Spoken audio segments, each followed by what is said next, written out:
New documents bills Prince Philip called Meghan's second Wallis as he warned Queen about Harry's wife. After Prince Philip died in 2021, Prince Harry said that he, his wife Meghan Markle and their children would always hold a special place for his grandfather in their hearts. But unbeknownst to Harry or unacknowledged by him, Philip didn't reciprocate those feelings for Meghan, once saying that the former Hollywood actor reminded him unfavourably of the Duchess of Windsor, Wallis Simpson, according to a new book by Ingrid Seward, the editor-in-chief of Majesty magazine and one of the more prominent chroniclers of the British royal family. One of the few wary of succumbing to Meghan's charm offensive was Prince Philip. Seward said in an excerpt of a forthcoming book, My Mother and I, which examines Queen Elizabeth II's relationship with his son, King Charles III. From the moment he detected her apparent similarity to Wallis, he referred to her as the Duchess of Windsor. In the excerpt published by the Daily Mail, Seward wrote how the Queen, on the other hand, took a liking to Meghan after meeting her over tea at Buckingham Palace in 2017.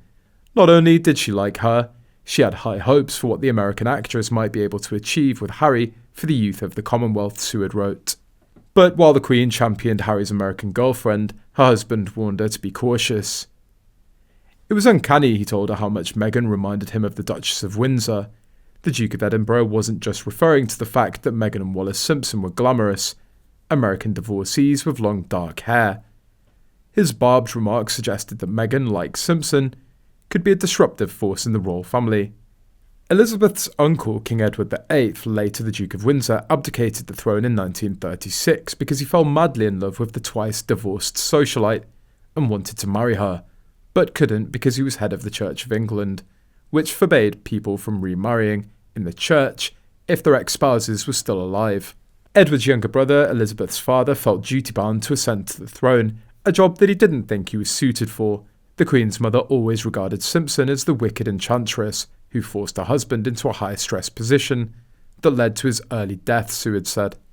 As for Prince Philip, he never appeared to change his mind about Meghan. From the moment he detected her apparent similarity to Wallis, and the time proved Prince Philip was true, he could see through Meghan since the first time he met her. He always seemed more able to initially see through fake people, while the Queen seemed to be more easily taken in.